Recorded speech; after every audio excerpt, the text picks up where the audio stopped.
السلام عليكم ورحمة الله وبركاته. إن الحمد لله نحمده ونستعينه ونستغفره ونعوذ بالله من شرور أنفسنا ومن سيئات أعمالنا. من يهده الله فلا مضل له ومن يضلل فلا هادي له، وأشهد أن لا إله إلا الله وحده لا شريك له، وأشهد أن محمدا عبده ورسوله صلى الله عليه وسلم.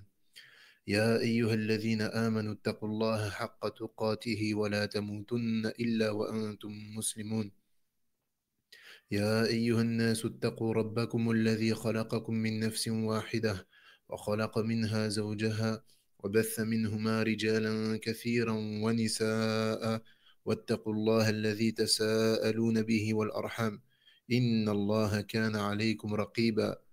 يا أيها الذين آمنوا اتقوا الله وقولوا قولا سديدا يصلح لكم أعمالكم ويغفر لكم ذنوبكم، ومن يطع الله ورسوله فقد فاز فوزا عظيما. أما بعد، سبحانك لا علم لنا إلا ما علمتنا إنك أنت العليم الحكيم. اللهم علمنا ما ينفعنا وانفعنا بما علمتنا وزدنا علما يا رب العالمين. اللهم آت أنفسنا تقواها وزكيها أنت خير من زكاها، أنت وليها ومولاها.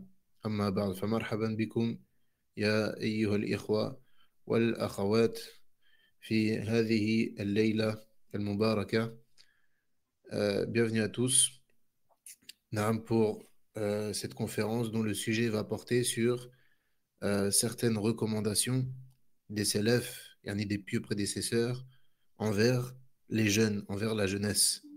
Et il est connu de tous que l'étape de la jeunesse est une étape très importante dans la vie de l'homme, car c'est une étape où le jeune réunit force et énergie, où il est facile de se déplacer, où il récupère vite de ses efforts, alors qu'avec l'âge, le corps s'affaiblit. Et l'islam, à travers de nombreux textes, a donné de l'importance à cette étape, et à l'étape de la jeunesse. Et l'islam nous a enjoint à y prêter une attention particulière et surtout à ne pas la gâcher. Et surtout à ne pas la gâcher. يقول النبي صلى الله عليه وسلم في حديث عبد الله بن عباس رضي الله عنهما: قال لي رجل وهو يعظه: اغتنم خمسا قبل خمس، شبابك قبل هرمك، وصحتك قبل سقمك، وغناك قبل فقرك، وفراغك قبل شغلك، وحياتك قبل موتك. Le prophète sallallahu alayhi wa sallam a dit un jour à un homme alors qu'il était en train de lui faire une exhortation: profite de cinq choses avant cinq autres. Profite de cinq choses avant cinq autres. Profite de ta jeunesse avant ta vieillesse. Profite de ta santé avant ta maladie. Profite de ta richesse avant ta pauvreté. Profite de ton temps libre avant que tu ne sois occupé. Et profite de ta vie avant ta mort. Et parmi les étapes de la vie, il y a l'étape de la jeunesse. Et malgré cela, le prophète sallallahu alayhi wa sallam, comme on le voit dans ce hadith, il a enjoint de profiter de sa vie avant la mort. Il a également cité explicitement le fait de profiter de l'étape de la jeunesse avant l'étape de la vieillesse. Et ça nous montre l'importance que cette étape-là a dans la vie de l'homme. وعن عبد الله بن مسعود رضي الله عنه عن النبي صلى الله عليه وسلم قال: لا تزال قدم ابن آدم يوم القيامة حتى يسأل عن خمس: عن عمره فيما أفناه، وعن شبابه فيما أبلاه، وعن ماله من أين اكتسبه وفيما أنفقه، وماذا عمل فيما علم. Il dit, Abdullah ibn Mas'ud, radiallahu anhu, que le prophète sallallahu alayhi wa sallam a dit: les pieds du fils d'Adam seront debout devant son maître, yani devant Allah, le jour du jugement dernier. Et ils ne bougeront pas avant que l'on ne l'interroge sur cinq choses. Yani yom el-qiyamah, toute personne va se faire interroger. Et il se tiendra debout devant Allah Azzawajal et il ne bougera pas avant d'avoir été questionné sur ces cinq choses. Taïb, quelles sont ces cinq choses? Sur sa vie, comment il l'a vécue? Sur sa jeunesse, comment il l'a passée? Sur ses biens, comment est-ce qu'il les a acquis? et comment est-ce qu'il les a dépensés et comment a-t-il mis en application la science qu'il a eue. Yani, qu'est-ce qu'il a fait avec la science qu'il a possédée. Et on s'aperçoit ici que chaque personne sera questionnée deux fois à propos de sa vie. Une question à propos de sa vie de manière générale et une question à propos de la jeunesse en particulier. Alors que si on avait été questionné uniquement à propos de notre vie, yani la jeunesse est déjà comprise dedans. Mais cette étape, comme on l'a dit, elle est tellement particulière et elle est tellement spéciale qu'il sera questionné dessus de manière particulière. Et c'est pour cela qu'il convient aux jeunes de faire attention à cette étape dans laquelle il se trouve. Et il lui convient de constamment se rappeler qu'il sera questionné sur cette étape. Car comme on l'a dit, c'est une étape où il a de la force et de l'énergie. Et le prophète sallallahu alayhi wa sallam a recommandé aux gens de science et à ceux qui ont une responsabilité vis-à-vis des enfants ou des jeunes, comme les parents, par exemple, d'avoir une interaction particulière avec les jeunes, d'avoir une interaction particulière avec les jeunes. Car le jeune, il a besoin qu'on prenne soin de lui, il a besoin d'amabilité, il a besoin de douceur, il a besoin qu'on lui fasse aimer le bien, afin qu'il ne se détourne pas vers les gens de l'égarement, qui l'appelleront au péché et à la débauche. Donc les gens de science, ils se doivent d'être doux envers les jeunes, afin qu'ils acceptent et se tournent vers quoi? Vers la vérité. وعن أبي سعيد الخدري رضي الله عنه أنه كان إذا رأى الشباب قال مرحبا بوصية رسول الله صلى الله عليه وسلم أوصانا رسول الله صلى الله عليه وسلم أن نوسع لكم في المجلس وأن نفهمكم الحديث فإنكم خلوفنا فإنكم خلوفنا وأهل الحديث بعدنا وكان يقبل على الشاب فيقول له يا ابن أخي إذا شككت في شيء فسلني حتى تستيقن فإنك إن تنصرف على اليقين أحب إلي من أن تنصرف على الشك. Il dit Abu Sa'id al-Khudri radiallahu anhu, le noble compagnon, il dit que lorsqu'il voyait les jeunes, il leur disait bienvenue ô toi le jeune, bienvenue vers l'exhortation du prophète sallallahu alayhi wa sallam. Et certes, le prophète sallallahu alayhi wa sallam nous a enjoint, yani à nous les compagnons, de vous faire une place dans nos assises et de vous faire comprendre le hadith, car vous êtes certes ceux qui viendront après nous et qui enseigneront aux gens qui viendront après. Donc il dit فَإِنَّكُمْ خُلُوفُنَا وَأَهْلُ الْحَدِيثِ بَعْدَنَا. Vous êtes ceux qui vont venir après nous et vous êtes ceux qui vont enseigner aux gens après nous. Et à chaque fois qu'il voyait un jeune, Saïd, Abu Saïd al-Khudri radiallahu anhu, il disait ô fils de mon frère, si tu as un doute sur quelque chose, yani dans ta religion, alors questionne-moi afin que tu aies la certitude. Car le fait que tu partes, que tu t'en ailles sur une certitude, mais plus aimé que tu partes sur un doute.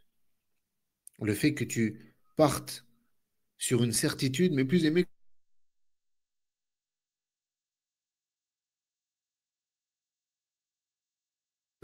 vers les jeunes qui se tournaient vers la science, vers l'adoration de leur Seigneur, qui voulaient s'instruire dans la religion d'Allah. Yani, ces jeunes-là, il ne faut pas les repousser, mais plutôt il faut faire preuve de quoi? De douceur envers eux. Et les recommandations des salafs vis-à-vis de la jeunesse et vis-à-vis des jeunes et de l'importance de cette étape sont très nombreuses. Et toutes les citer nous prendraient plusieurs jours, plutôt plusieurs semaines. Donc on va seulement se contenter d'en citer quelques-unes, d'en citer quelques-unes. روى الحاكم في مستدركه عن أبي الأحوص قال أبو إسحاق وأبو إسحاق يعني هو عمرو السبيعي يا معشر الشباب اغتنموا قلما تمر بي ليلة وإلا أقرأ فيها 1000 آية وإني لأقرأ البقرة في ركعة وإني لأصوم أشهر الحرم وثلاثة أيام من كل شهر والاثنين والخميس ثم تلا وأما بنعمة ربك فحدث. Donc Abu Ishaq radiallahu anhu ou rahimahullah ta'ala, il a dit ô vous les jeunes, profitez ou bien tirez profit de votre jeunesse Il n'y a pratiquement aucune nuit qui passe sans que je n'y lise 1000 versets. Et je récite Surat al-Baqarah dans une seule unité de prière. Et je jeûne les mois sacrés, ainsi que les jours blancs, les lundis et jeudis. Puis ensuite, il a récité Wa amma bi ni'mati rabbika fahaddith. Quant au bienfait de ton Seigneur, alors proclame-le. Hein, donc, le sens qui évolue ici lorsqu'il dit il n'y a pas une nuit qui passe sans que je n'y lise 1000 versets, Yani, ça veut dire qu'en réalité, il clôturait le Coran en une semaine.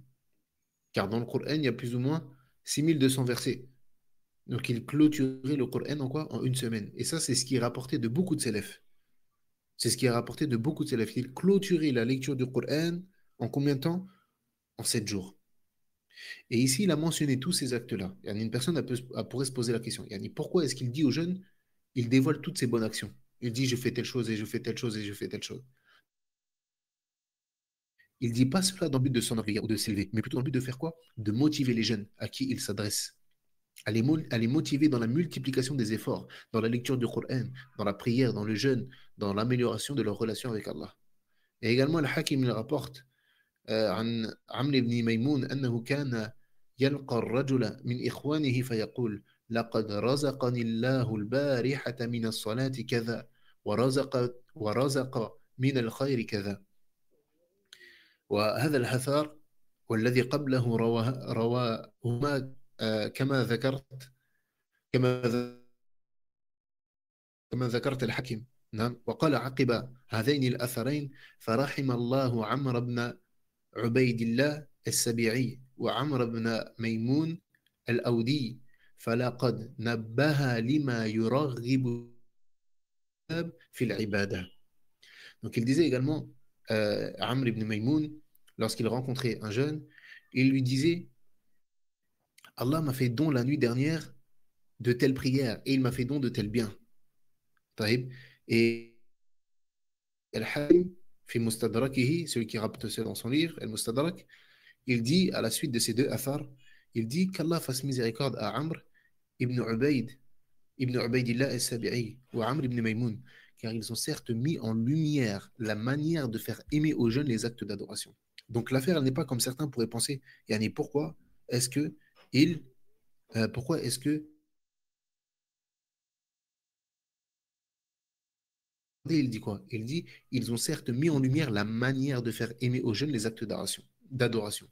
Car dans ces deux exemples, il y a ce qu'on appelle l'éducation par le suivi. C'est-à-dire que ces deux savants, ils se sont servis du rang qu'ils avaient vis-à-vis de ces jeunes-là pour faire en sorte qu'ils les imitent. Dans le sens où si un jeune, il est proche d'une personne de science et qu'il l'estime, alors il sera plus à même de faire quoi? De faire comme lui, dans le bien, dans les actes d'adoration. Et ça, c'est une des meilleures méthodes à employer avec les jeunes et même avec les enfants. Et cette méthodologie-là, c'est une méthodologie que tout parent il doit utiliser avec quoi? Avec son enfant. Si tu veux que ton enfant fasse quelque chose, alors commence par le faire toi-même. Si tu veux que ton enfant prie, alors fais la prière.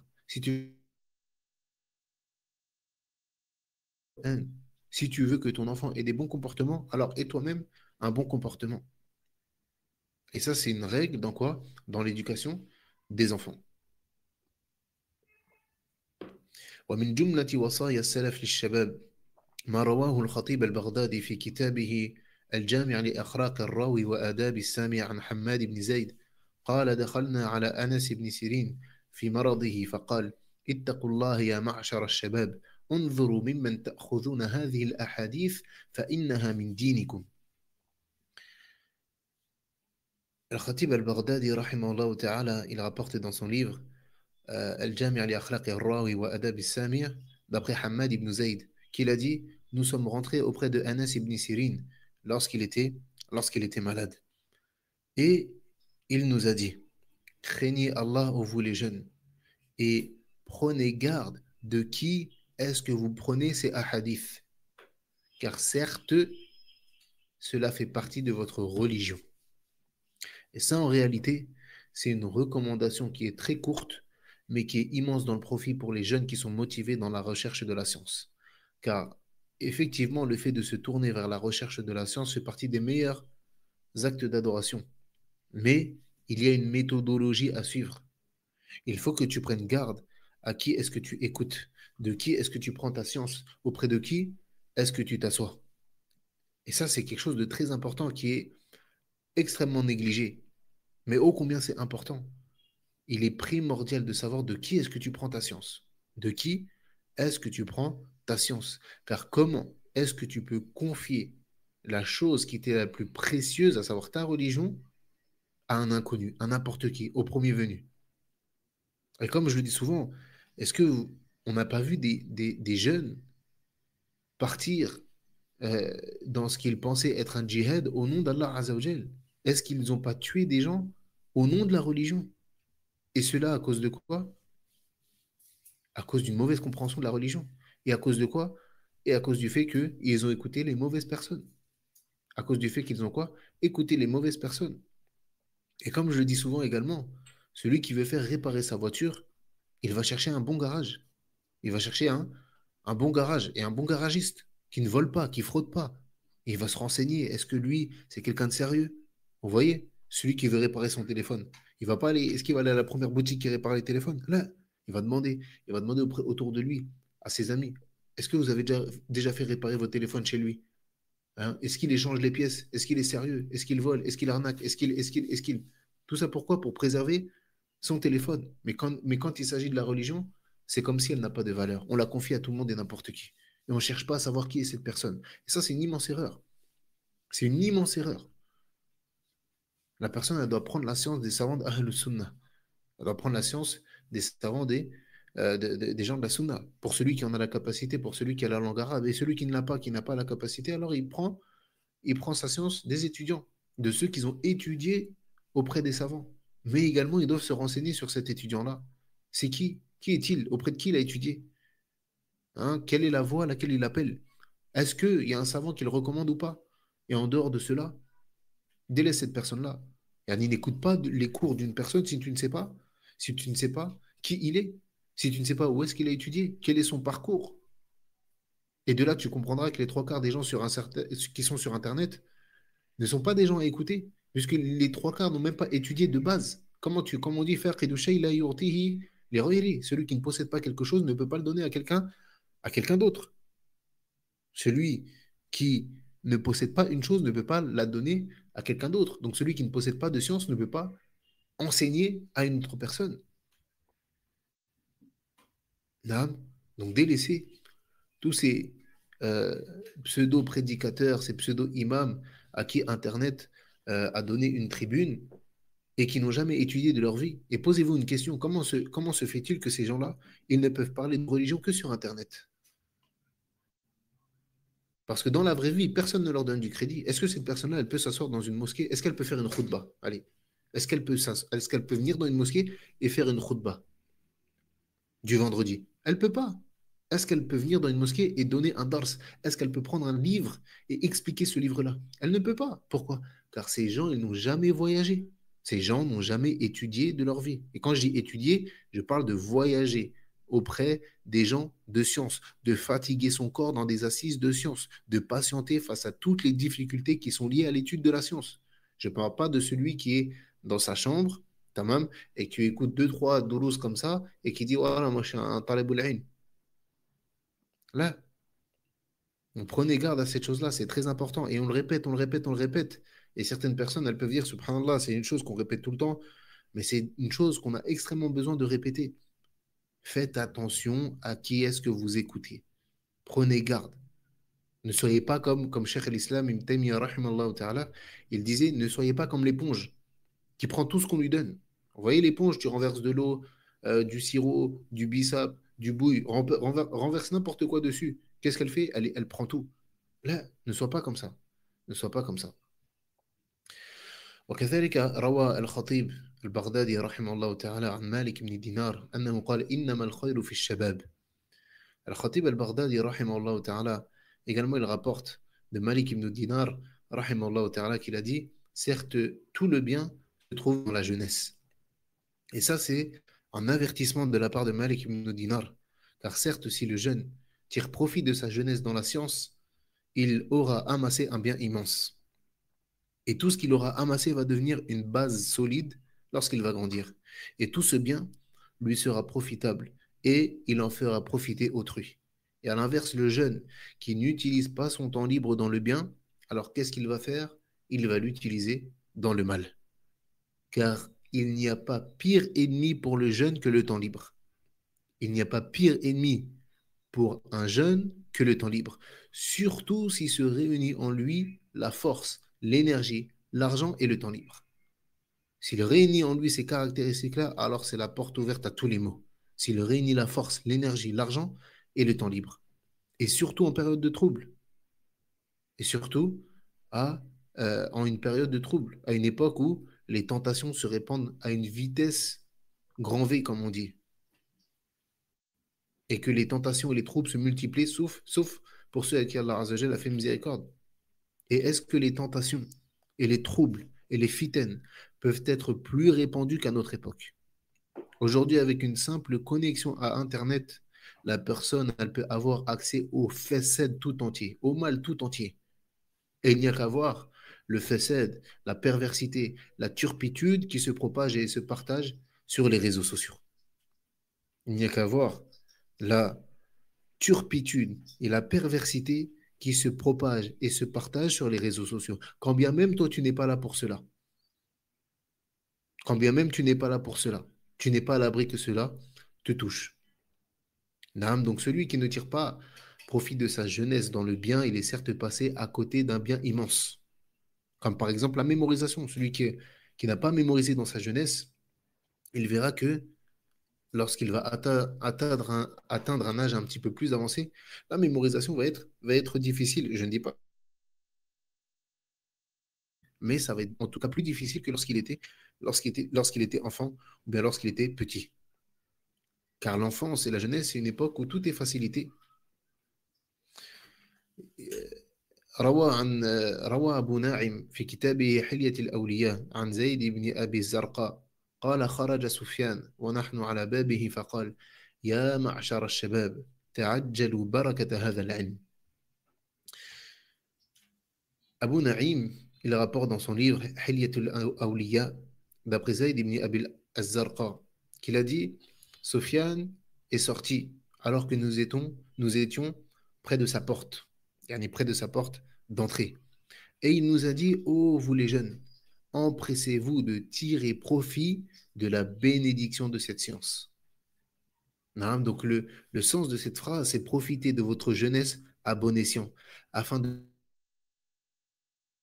science. Car l'homme, lorsqu'il vieillit, comme on l'a dit, il ne trouve pas la même force et la même énergie que dans sa jeunesse. Et comme on l'a dit, il n'a pas non plus la même capacité de révision, la même capacité de mémorisation que lorsqu'il est jeune. Et également, lorsqu'il va grandir, ses obligations et ses responsabilités vont augmenter. Yani l'homme, quand il va grandir, il va devoir travailler, il va se marier, il aura des gens à sa charge, des gens qu'il doit nourrir. Donc il doit travailler pour eux. Il doit chercher la vie. Et ça va lui prendre la majeure partie de son temps. Il doit s'occuper de l'éducation de son épouse, il doit s'occuper de l'éducation de ses enfants, etc. Donc plus il grandit et plus il a des responsabilités. Et plus il a des responsabilités, et plus, ou bien, et moins il est tranquille dans sa tête. Yani l'enfant de 8 ans, est-ce qu'il a des soucis dans sa vie qui l'empêchent de se concentrer sur sa mémorisation? Yani lui, il pense qu'à jouer. Il n'a pas de facture, il n'a pas de problème. Hein, il ne réfléchit pas sur la hijra, il ne dit pas comment je vais faire, quel travail je vais faire, et j'ai tel problème, comment je vais réparer ma voiture, et j'ai la facture qui va arriver dans 3 mois, comment je vais la payer. Et tout ça, c'est des choses qui, quoi, qui remplissent le cerveau et qui t'empêchent de te concentrer. Hein. Il peut avoir des problèmes avec le voisin, des problèmes avec son épouse ou l'épouse avec son époux, avec toutes ces choses-là sont des choses qui, quoi, qui remplissent la tête. Mais l'enfant, il n'a pas toutes ces choses-là. Non, mais également la femme. Également la femme. Quand elle va grandir, également ses responsabilités vont augmenter. Lorsqu'elle va se marier, elle aura un mari de qui elle doit s'occuper. Hein. Elle doit être disponible pour son mari. Donc son emploi du temps, entre guillemets, va dépendre également de son mari. Elle va avoir des enfants. Elle va devoir s'occuper de ses enfants. Elle va avoir un foyer. Elle va devoir s'occuper de sa maison. Elle va devoir cuisiner. Elle va devoir faire toutes ces choses-là. Et tout ça, c'est du temps qu'elle ne pourra pas donner. Pourquoi? Pour la science. Et c'est pour cela que celui qui n'est pas dans cette situation-là, il doit absolument s'empresser d'apprendre sa religion. Celui qui n'est pas marié, déjà, il a un temps que le marié n'a pas. Et il doit utiliser ce temps-là dans le bien. Et certaines personnes, parfois, elles se plaignent, elles font les causes pour se marier et elles ne trouvent pas. Taïb. Et Annie, elles sont dans un désespoir. Taïb, mais tire profit du temps. Et Annie, l'opportunité que tu as devant toi, le temps libre que tu as, au lieu de te morfondre de te morfondre sur ta situation, tire profit. De toute manière, ta situation, elle est comme ça, elle est comme ça. Jusqu'à ce qu'Allah Azza wa Jal, il décrète qu'elle changera. Taïb, pendant que tu es là, profite. Naam. Donc il dit, empressez-vous d'acquérir la bénédiction de cette science. Et ensuite, il dit, car certes, vous ne savez pas si vous atteindrez ce que vous espérez, afin que vous soyez profitables les uns pour les autres. C'est-à-dire qu'il est probable que tu n'atteignes pas ce que tu désires en termes de science, ou en termes de mémorisation, ou en termes de lecture. Donc ne remets pas à demain toutes ces choses-là. Profite de l'opportunité qui est devant toi et combat ton âme sur quoi? Sur ce chemin. Combat ton âme sur ce chemin. ومن وصايا السلف رحمهم الله للشباب ما جاء في كتاب الزهد للبيهقي رحمه الله تعالى أن الحسن البصري كثيرا ما كان يقول يا معشر الشباب عليكم بالآخرة فاطلبوها فكثيرا رأينا من طلب الآخرة فأدركها مع الدنيا وما رأينا أحدا طلب الدنيا فأدرك الآخرة مع الدنيا. Il dit Hassan al-Basri, ou bien plutôt il est rapporté, al-Bayhaqi, rahimahullah ta'ala, il est rapporté dans son livre Az-Zuhd, que Al-Hassan al-Basri disait très fréquemment, ô vous les jeunes, recherchez l'au-delà. Ô vous les jeunes, recherchez l'au-delà. On a certes vu beaucoup de gens rechercher l'au-delà, l'obtenir, tout en obtenant la dunya. Mais nous n'avons vu personne rechercher après ce bas monde l'obtenir tout en obtenant l'au-delà. Et ça, c'est une recommandation pour celui qui la médite, c'est une recommandation qui est immense. Elle dit, on a certes vu beaucoup de gens rechercher l'au-delà. Ces gens-là, ils recherchaient l'au-delà et ils ont obtenu l'au-delà. Et ils ont aussi obtenu la dunya avec. Alors qu'à la base, ce qu'ils cherchaient, c'était l'au-delà. Mais il dit, nous n'avons vu personne rechercher après ce bas monde, rechercher après cette dunya, qui a obtenu et cette dunya et en même temps a obtenu l'au-delà. Donc fais de l'au-delà ta récompense, fais de l'au-delà ta préoccupation principale. Et Allah Azzawajal te l'accordera. Et il t'accordera également une belle part de ce bas monde. Et le fait que tu cherches l'au-delà ne veut pas dire que tu délaisses totalement ce bas monde-là dans son entièreté. Mais ça veut dire que ce bas monde ne doit pas être ton objectif principal. Que tu ne passes pas tout ton temps à courir après ce bas monde. Mais plutôt, comme je l'ai dit, fais de l'au-delà, fais de l'au-delà ta préoccupation première. وكما قال الله سبحانه وتعالى ولا تنسى نصيبك من الدنيا. Et n'oublie pas ta part de ce bas monde. Et celui qui fait de l'au-delà sa préoccupation, Allah Azzawajal va lui accorder ce bas monde, une part de ce bas monde sans même qu'il ne le demande. Et Arni, la dunya, elle va venir toute seule vers lui. Et en revanche, celui qui fait de ce bas monde sa préoccupation, alors Allah Azzawajal, il le rendra pauvre et il se verra pauvre. Même s'il possède quelque chose, lui, il se verra toujours pauvre. Pourquoi? Car il ne sera jamais rassasié. Il voudra toujours plus. وقال النبي صلى الله عليه وسلم من كانت الدنيا همه فرق الله عليه أمره وجعل فقره بين عينيه ولم يأتيه من الدنيا إلا ما كتب له ومن كانت الآخرة نيته جمع الله له أمره وجعل غناه في قلبه وأتته الدنيا وهي راغمة. Il dit le prophète sallallahu alayhi wa sallam, celui dont la principale préoccupation est ce bas monde, Allah il mettra ses affaires en désordre et il ne verra que la pauvreté devant lui. Peu importe ce qu'il obtient, il ne verra que la pauvreté devant lui. Et il n'aura de ce bas monde que ce qu'Allah lui aura prédestiné. Donc ça c'est le hal de qui? C'est le hal de celui dont la principale préoccupation est quoi? Ce bas monde. Ensuite il dit, quant à celui dont l'intention est dirigée vers l'au-delà. Celui dont l'intention est quoi? Est dirigée vers l'au-delà. Allah mettra de l'ordre dans ses affaires et remplira son cœur de contentement et ce bas monde viendra à lui contraint et forcé. Ce bas monde viendra comment? À lui contraint et forcé. Donc fais de l'au-delà ta principale préoccupation. ومن وصايا السلف رحمهم الله للشباب ما رواه ابن أبي الدنيا في كتابه العمر والشيب عن عقبة بن أبي حكيم قال كنا نجلس إلى عون بن عبد الله فيقول لنا يا معشر الشباب قد رأينا الشباب يموتون فما ينتظر بالحصاد إذا بلغ المنجل. Il dit, Uqba ibn Abi Hakim, rahimahullah ta'ala, nous étions euh, assis, nous étions assis auprès de Aoun ibn Abdillah, et il nous disait, ô vous les jeunes, on voit certes les jeunes qui meurent. Qu'est-ce qu'on attend, si ce n'est la récolte lorsque la faucille l'atteint? La faucille, c'est l'instrument, des gens qui sont dans l'agriculture, c'est l'instrument qu'on utilise pour couper les tiges. Naam. C'est un instrument qui est rond. Vous savez, parfois, lorsqu'on a l'image un petit peu d'une faucheuse, souvent l'ange de la mort, je ne parle pas à l'intérieur de l'islam, mais bien que ça soit interdit de représenter ces choses-là, souvent l'ange de la mort, il est représenté avec un instrument où il récupère les âmes. Taïb, ça ressemble à ça. Et on récolte naam, les tiges euh, et toutes les choses qui sont semées dans le sol naam, avec cet instrument-là. Donc il dit, lorsque cet instrument-là, il est posé sur la récolte. Qu'est-ce qu'on attend? Si ce n'est la récolte, il y a qu'on récupère la plantation. Et ici, ce qu'il veut dire par cette image-là, c'est que lorsqu'on vieillit, qu'est-ce qu'on attend si ce n'est la mort?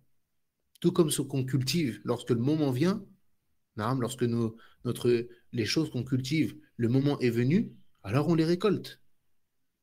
Tout comme la mort, tout comme la vieillesse, Rafwan. Une fois que la personne est vieille, qu'est-ce qu'elle attend si ce n'est la mort? Donc la recommandation ici est de ne pas se laisser leurrer par les espoirs d'une longue vie. Et on a souvent tendance à croire qu'on vivra vieux, qu'on vivra longtemps, qu'on verra nos enfants, qu'on verra nos petits-enfants. Et à cause de ces espoirs-là, on reporte les actions et on reporte le repentir. On reporte tout à demain. Alors que combien parmi les jeunes, ils meurent? La mort, comme on dit, elle n'a pas d'âge. Et comme on dit, les linceuls sont de toutes les tailles. Et ça, c'est vraiment un piège dans lequel on tombe. Le fait d'avoir l'espoir d'une longue vie. Le fait d'avoir quoi? D'avoir l'espoir d'une longue vie. وروى ابن أبي الدنيا في كتابه قصر الأمل عن عقبة ابن أبي الصهباء قال سمعت الحسن يقول يا معشر الشباب إياكم والتسويف سوف أفعل وسوف أفعل. Il dit, Ibn Abi Dunya dans son livre, Qasr al-Amal, yani le fait de ne pas avoir justement l'espoir d'une longue vie. D'après Uqba Ibn Abi al-Sahba, qu'il a dit, j'ai entendu Al-Hassan dire, ô vous les jeunes, prenez garde au fait de remettre à plus tard. Je ferai telle chose et je ferai telle chose. Et comme on l'a dit, ça c'est une des plus grandes ruses du diable. C'est une des plus grandes ruses et tromperies du diable dans lequel les jeunes ils tombent. Le fait de quoi? De repousser tout à demain. Je me repentirai demain. Je commencerai la prière demain. Je mémoriserai demain. Je porterai le voile demain. Demain, je ferai ci. Demain, je ferai ça. Demain, je ferai telle bonne action. Sauf que quoi? Il ne verra jamais demain. Et il sera mort avant. Et c'est pour cela qu'il nous incombe de nous empresser dans quoi? Dans le repentir et dans les bonnes actions. وكذلك قال الحسن البصري قال ذات يوم لجلسائه وكانوا فيهم شيوخ وفيهم شباب قال يا معشر الشيوخ ما ينتظر بالزرع إذا بلغ قالوا الحصاد قال يا معشر الشباب إن الزرع قد تدركه العاهة قبل أن يبلغ. Il dit à Hassan, un jour lorsqu'il était dans une assise, il dit aux gens qui étaient assis auprès de lui. Et dans cette assise-là, il y avait des personnes âgés et des jeunes. Ils étaient mélangés, des jeunes ainsi que des personnes plus âgées. Et il a dit, ô vous les personnes âgées, qu'est-ce qu'attend le fruit lorsqu'il devient mûr? Qu'est-ce qu'attend le fruit lorsqu'il devient mûr? Alors ils ont répondu qu'on le cueille. Et lorsque le fruit est mûr, il ne reste plus qu'à faire quoi? Plus qu'à le cueillir.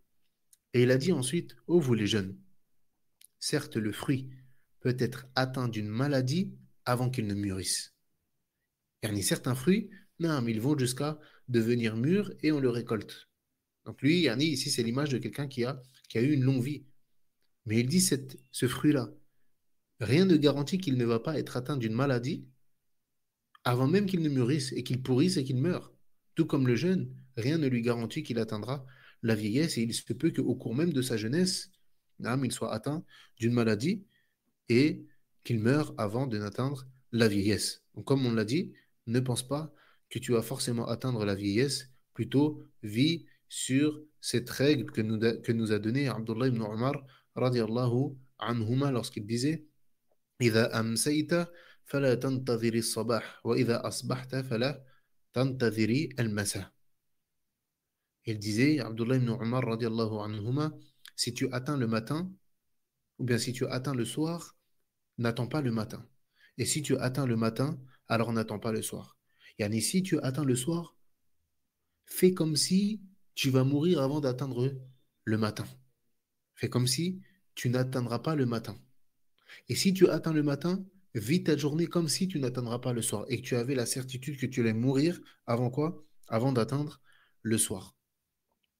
وقال ابن الجوزي رحمه الله تعالى يجب على من لا يدري متى يبغته الموت أن يكون مستعدا ولا يغتر بالشباب والصحة فإن أقل من يموت الأشياخ وأكثر من يموت الشباب ولهذا يندر من يكبر.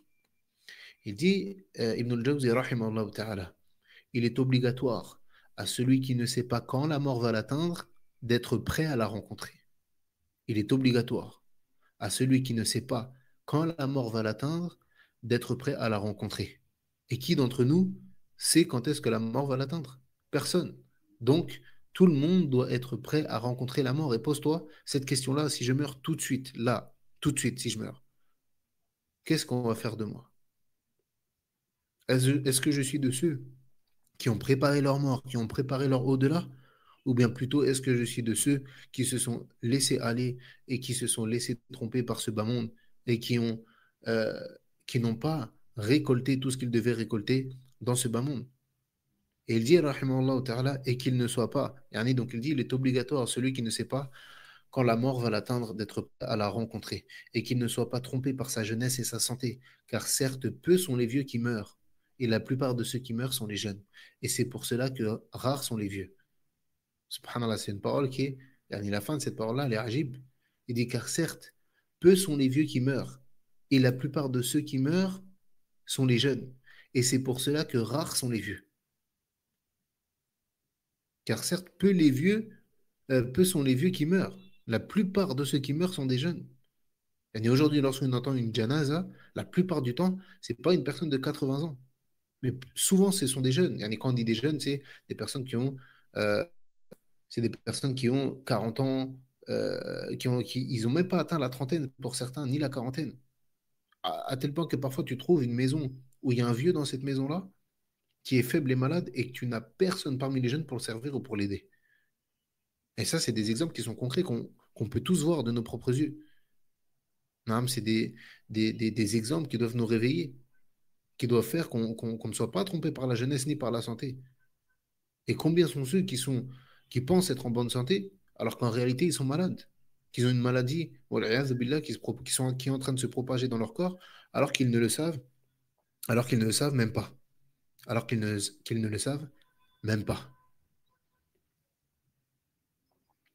ومن جملة وصايا السلف للشباب ما رواه أبو نعيم في حلية الأولياء عن جعفر قال كان ثابت البناني يخرج إلينا وقد جلسنا في القبلة فيقول يا معاشر الشباب حلتم بيني وبين ربي أن أسجد له.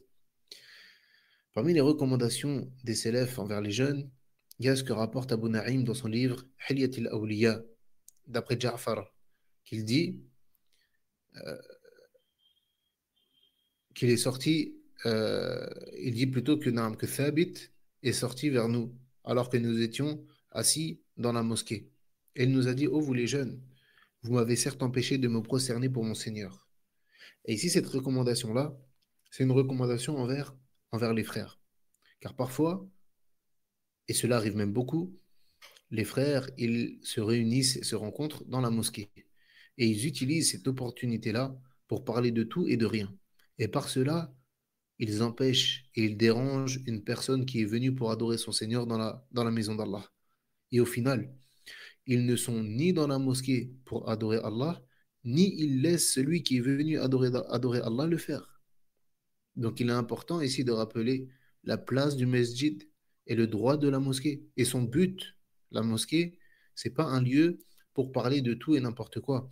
C'est pas un lieu pour parler du dernier match de foot. C'est pas un lieu pour parler du dernier épisode de telle série ou bien du dernier film. Mais c'est la maison d'Allah subhanahu wa ta'ala. Et il convient d'y venir avec humilité et recueillement en ayant pour but d'adorer Allah Azzawajal. Et à plus forte raison ici, les femmes également, qui viennent à la mosquée. Alhamdulillah, bien évidemment. Comme l'a dit le prophète sallallahu alayhi wa sallam, la tamna'u imat Allah, masajid Allah. Le prophète sallallahu alayhi wa sallam a dit, n'interdisez pas aux esclaves ou bien aux servantes d'Allah de venir dans les mosquées d'Allah ou dans les maisons d'Allah. Mais par contre, c'est intolérable de voir que parfois les femmes, elles élèvent la voix dans les mosquées, à tel point qu'elles sont entendues par les hommes. Et subhanallah, c'est rare de trouver une mosquée où tu ne trouves pas ce problème-là. À tel point que les femmes, elles parlent plus fort que les hommes. Et tu trouves que parfois, elles dérangent même le cours. Lorsqu'il y a un cours dans la mosquée, elles dérangent le cours. Ou bien parfois, elles dérangent la prière, comme pendant, yani on est pendant Ramadan, naam, pendant le Tarawih. Tu trouves que le son qui provient des femmes, il dérange jusqu'à les hommes, à tel point que parfois les hommes, ils disent, ils font la remarque. Ils demandent du côté des femmes de baisser le volume. Ça, c'est intolérable. Donc, naam, il est autorisé à la femme de se rendre à la mosquée et de profiter des assises, mais en revanche, elle doit le faire en adoptant les bons comportements, les comportements qui conviennent. Naam, elle ne doit pas se parfumer dehors, par exemple. Elle doit faire preuve de pudeur, elle doit ne pas marcher au milieu du chemin, elle doit se couvrir comme il se doit, etc. Et rentre dans cela le fait de déranger à la mosquée, rentre dans cela le téléphone. Naam, la personne qui vient à la mosquée, elle doit couper son téléphone ou à la limite le mettre en ce qu'on appelle ne pas déranger. Yani le téléphone, il ne sonne pas pour pas déranger les autres. Parfois, subhanallah, en une seule prière, il y a 5 10 téléphones qui sonnent. Naam. Parfois, en une seule prière, il y a 5 ou 10 téléphones qui sonnent. Et ça dérange. Ça dérange les prières.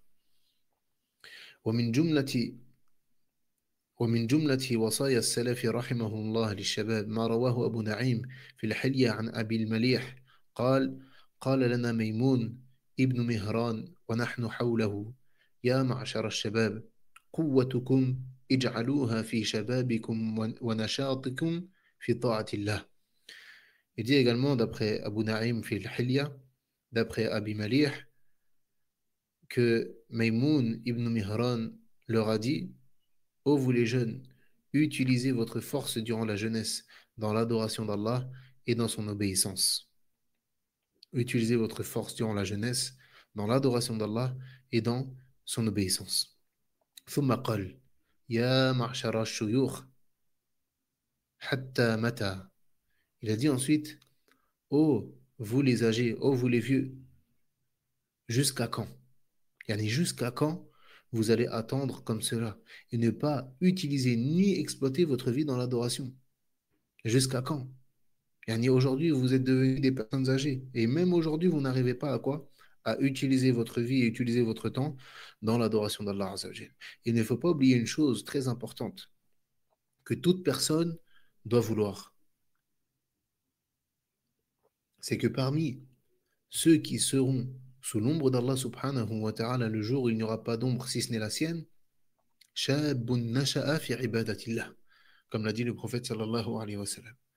Il dit que parmi les 7 qui seront sous l'ombre d'Allah le jour où il n'y aura pas d'ombre, si ce n'est la sienne, un jeune qui a grandi dans l'adoration d'Allah. Donc le jeune, il ne doit pas gâcher sa jeunesse dans les péchés. Il ne doit pas gâcher sa force et son énergie dans ce qui ne lui est pas profitable, ou bien dans ce qui ne lui sera pas profitable le jour du jugement dernier. Et plutôt, il doit profiter de tous ces bienfaits qu'Allah lui a accordés dans sa jeunesse. Pourquoi? Pour adorer son Seigneur et remplir sa balance de bonnes œuvres. Et Ibn al-Qayyim, rahimahullah ta'ala, il avait une parole dont le sens était: ces plaisirs qui furent les délices de leur jeunesse devinrent les tourments de leur vieillesse. Ces plaisirs qui furent les délices de leur jeunesse devinrent les tourments de leur vieillesse.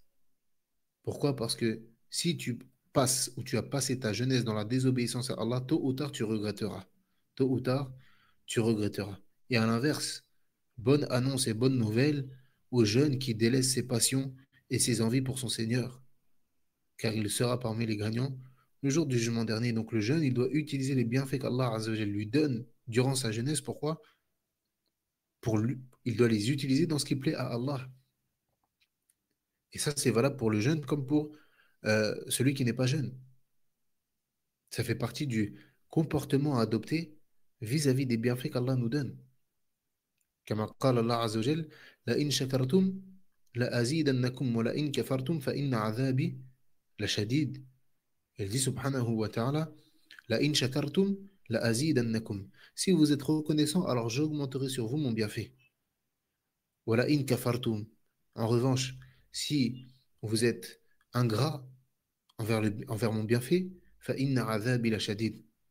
Si vous êtes ingrat, alors mon châtiment est, euh, mon châtiment est, yani est puissant. Naam. Donc, le bienfait de la jeunesse implique de la reconnaissance. وروى أبو نعيم كذلك في الحلية عن الفرياني قال: كان سفيان الثوري يصلي ثم يلتفت إلى الشباب فيقول: إذا لم تصلوا اليوم فمتى. Également, Abu Na'im, il rapporte dans le Hilya, d'après Al-Faryani, que Sufyan al-Thawri, rahimahullah ta'ala, lorsqu'il priait, il se tournait ensuite vers les jeunes. Il se tournait ensuite vers les jeunes. Et il leur disait: si vous ne priez pas maintenant, alors quand est-ce que vous priez? C'est-à-dire que si vous êtes jeune, vous êtes fort, vous avez de l'énergie, et vous n'arrivez pas à vous prosterner pour Allah, alors quand est-ce que vous allez le faire? Et il se peut que plus tard dans votre vie, vous ayez envie d'adorer Allah, de faire des efforts, mais que vous n'y arriverez pas. À cause de quoi? À cause de votre faiblesse, la faiblesse du corps, yani. À cause de la faiblesse du corps. Et combien sont ceux qui aimeraient poser leur front au sol, mais dû à l'âge ou à une maladie, ils ne peuvent pas. Et les mosquées sont remplies de ce genre de personnes-là. Alors toi qui peux aujourd'hui poser ton front au sol, qui peut poser ton front au sol, fais-le avant que tu ne regrettes lorsque tu ne pourras plus le faire. وروى ابن كلثوم قال: نظر إلينا الحسن ونحن حوله شباب فقال: يا معشر الشباب أما تشتاقون إلى الحور العين. Ibn Abi Dunya, rahimahullah ta'ala, il rapporte dans son livre les caractéristiques ou bien la description du paradis que Rabi'a ibn Kalthoum a dit euh, que Al-Hassan a regardé vers eux alors qu'ils étaient autour de lui et ils étaient jeunes. Yani des jeunes étaient autour d'Al-Hassan. Et alors il leur a dit: ô vous les jeunes, est-ce que les hurul ain, yani les femmes du paradis, est-ce qu'elles ne vous manquent pas? Yani c'est-à-dire, est-ce que le paradis et ses délices ne vous manquent pas? N'avez-vous pas envie de goûter à ces plaisirs et à ces délices-là? N'avez-vous pas envie d'en profiter? Alors, si tel est le cas, si vous voulez profiter du paradis et de ses délices, alors faites les efforts nécessaires pour remplir votre balance de bonnes actions. وقال سبحانه وتعالى: ومن أراد الآخرة وسعى لها سعيها وهو مؤمن فأولئك كان سعيهم مشكورا. Il dit Allah subhanahu wa ta'ala: ceux qui recherchent l'au-delà et fournissent les efforts nécessaires qui y mènent, tout en étant croyants, alors l'effort de cela sera reconnu. Yani, c'est-à-dire récompensé. L'effort de cela sera récompensé. Donc la jeunesse est une étape cruciale dans notre vie. Et on ne doit surtout pas la gâcher. Au contraire, on doit l'exploiter, on doit l'utiliser de la meilleure des façons. On se doit de combattre notre âme pour ne pas se laisser aller à tous les plaisirs et à toutes les passions qui peuvent tenter le jeune homme ou qui peuvent tenter la jeune femme. Et n'oublions pas que nous serons questionnés sur notre vie, mais plus particulièrement sur notre jeunesse. Donc le jeune, il ne doit pas se laisser influencer par tout ce qui l'entoure, sous prétexte que les autres le font, sous prétexte que tout le monde le fait. Là, le jeune, il ne doit pas se laisser influencer par quoi? Par cela. Yani, aujourd'hui, c'est monnaie courante que les jeunes, et les moins jeunes d'ailleurs, écoutent la musique. Taïb. Oh, toi, le jeune, ne te laisse pas avoir par cela et ne te dis pas, non, mais de toute manière, tout le monde écoute la musique. Là. Ou bien, de toute manière, tout le monde est dans le petit copinage. Hein. Tout le monde a une petite copine ou un petit copain. Les relations hors mariage. Ne te dis pas cela. C'est pas parce que tout le monde le fait que ça rend l'affaire licite. Ce n'est pas parce que tout le monde le fait que ça rend l'affaire licite. Également, une femme, une jeune femme qui voit que tout le monde ou bien toutes les jeunes filles s'embellissent dehors. Elles ne portent pas le voile et elles s'embellissent dehors, elles se maquillent et elles sortent. Yani, elles s'embellissent dans leur parure, etc. C'est pas parce elles font tout ça que tu dois également, toi, le faire. Hein. Pourquoi? Car dans notre tombe, on sera tout seul. Cet argument-là, il ne marchera pas dans notre tombe, le fait que les gens faisaient. Dans notre tombe, on sera tout seul. Et le jour du jugement, on sera tout seul. Ni femme, ni enfant, ni père, ni mère.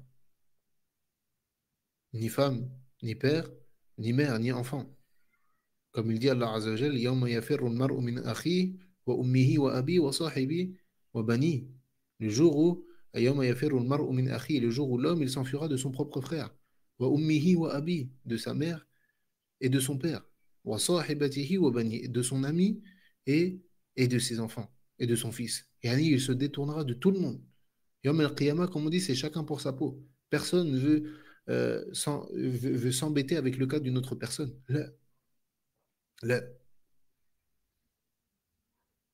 Et un conseil qui ne vient pas des célèbres, et on va terminer par ce conseil-là, et c'est un conseil qui vient de moi-même, c'est un conseil qui est visé, qui est à destination des jeunes et des moins jeunes, c'est le fait de réformer nos comportements et surtout dans la darwa envers les proches.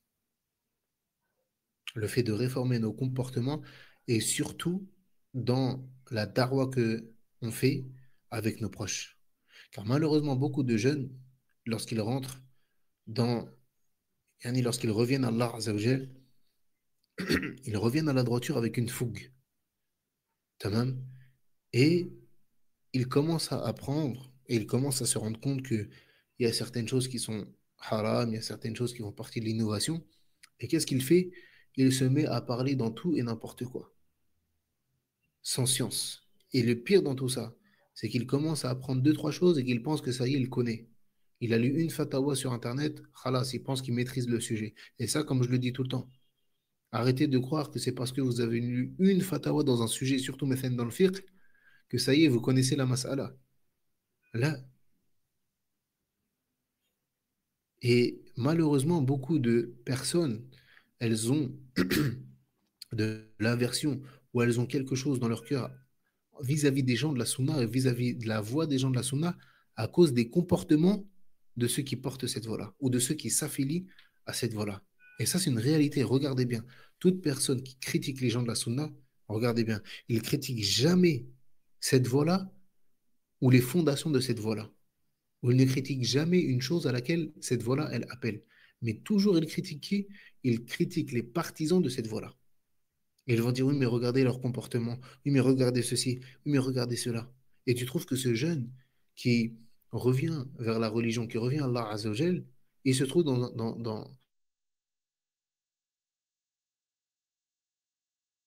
qui ne connaissent pas certaines choses de la religion. Et lui, il se met à faire quoi? À leur parler avec rudesse. Là, mais il se met à leur parler avec rudesse. Il devient dur. Et chaque chose, il est là, ça c'est haram, ça c'est bid'a, ça c'est kouf, ça c'est shirk.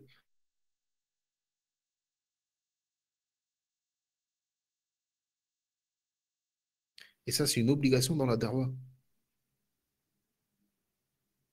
Comme Allah Azza wa Jalla dit dans le Coran, Ud'u ila sabili rabbika bil hikmati wal maw'izati al hasana wajadilhum billati hiya ahsan. Il dit Ud'u ila sabili rabbik. Appelle au chemin de qui? De ton Seigneur. Appelle au chemin de ton Seigneur. Ud'u ila sabili rabbika bil hikma. Il n'a pas dit avec dureté. Là, bil hikma, avec sagesse. Wa bil maw'izati al hasana. Ud'u ila sabili rabbika bil hikmati wal maw'izati al hasana. Et la bonne exhortation. Wajadilhum billati hiya ahsan. Et ne parle avec eux que de la meilleure des manières. Et Allah Azza wa Jal, regardez ce qu'il dit à propos du prophète sallallahu alayhi wa sallam dans le Coran. ولو كنت فظا غليظ القلب لانفضوا من حولك فاعف عنهم واستغفر لهم وشاورهم في الأمر. Il dit, et si tu avais été dur, hein, si tu avais été dur, certes, ils se seraient enfuis de toi. Ils se seraient détournés de toi. Parce que celui qui est dur, les gens se détournent de lui. Et beaucoup de personnes, malheureusement, elles tombent dans cette erreur-là. Le fait qu'elles font preuve de dureté là où il ne faut pas être dur. Naam. Elles font preuve de dureté là où il ne faut pas être dur. Et ça, c'est dû à quoi? C'est dû au manque de science. C'est dû au manque de science. Et la darwa, c'est une science. Comme je vous le dis tout le temps, la darwa, c'est une science. Il y a des manières de faire darwa en fonction de la personne que tu as devant toi. Tu utilises certains moyens ou d'autres. Tu ne fais pas darwa à tout le monde de la même manière. Mais la darwa, c'est quelque chose qui s'apprend également. Et c'est pour ça que euh, sur Internet, on voit que c'est le bazar. Parce que tout le monde y parle. Et le problème, c'est que les gens, ils parlent dans des sujets qu'ils ne maîtrisent pas. Et là, je parle ici, je ne parle pas des Moubtadirs ou quoi que, je parle des gens de la Sunna. Ils parlent, ils propagent des choses qui parfois même sont vraies. Mais ce n'est pas le lieu pour propager cette chose-là. Où tu parles d'une chose que la plupart des gens ne vont pas comprendre. Et au final, tu vas plus les fatter qu'autre chose. Ali ibn Abi Talib, radiallahu anhu, il disait, parlez aux gens de ce qu'ils comprennent. Khatibun nas bima yafhamunahu. Parlez aux gens de ce qu'ils comprennent. Et il disait, Atuhibbun an yukazzab Allah wa rasulah. Il dit, est-ce que vous aimeriez que, yani, par votre cause, une personne, elle démente Allah ou elle démente le prophète sallallahu alayhi wa sallam parce que tu lui parles d'une chose que lui ne comprend pas, yani, c'est pas de son niveau. Tu parles d'une mas'ala que lui, Aslan, de par son niveau de science, ne peut pas comprendre. Et la finalité, c'est qu'il va dire des paroles qui vont être très très graves parce que c'est toi qui l'a ramené dans ce sujet-là. Donc c'est pas comme on dit, c'est pas toute vérité qui est bonne à dire. C'est pas toute vérité qui est bonne à dire. Et ça, il faut apprendre. Il faut vraiment apprendre le silence. Et ça, c'est le début du talab. Le début, le tout début du chemin dans talab al-ilm, dans l'étude de la science, c'est quoi? C'est le silence. Au scout. Tais-toi. Malheureusement, aujourd'hui, les gens, ils ont dépassé cette étape-là. Ils ont fait un grand écart, ils ont enjambé cette étape-là. Alors, c'est une étape qui est cruciale. Lorsque tu es débutant, garde le silence. Tais-toi, ne parle pas. Quand tu vois que l'imam Malik, rahimahullah ta'ala, il dit qu'il n'a pas parlé dans la religion, si ce n'est après avoir questionné 70 parmi les savants de Médine. Est-ce qu'il pouvait donner une fatwa? Est-ce qu'il était une personne apte à donner quoi? À donner une fatwa. On parle ici d'imam Malik, 70. 70. L'imam Malik. Aujourd'hui, lui, il peut même pas lire un livre en arabe. Même lire avec les harakat, c'est difficile. Et c'est lui qui est sur Internet, il fait le mufti. Et il dit, ouais, هذا halal, هذا haram, هذا في كذا وفي كذا. Des masaïl, des sujets ou des montagnes de sciences, des sujets ou des montagnes de sciences, ils s'abstiennent de parler. On ne les a pas entendus parler dans cette chose-là. Lui, c'est lui qui s'y précipite et qui y parle. Comme si on attend sa parole à lui. Et au final, qu'est-ce qu'il fait? Il allume une fitna. Et ô combien vous voyez des fitaines sur Internet à cause de ça? Ô combien on voit des fitaines sur Internet à cause de ça? D'une personne qui dit quelque chose ou qui parle dans un sujet, naam, et qui en plus dit n'importe quoi. Il parle de lui-même, mais il n'a pas étudié. Il n'a pas étudié.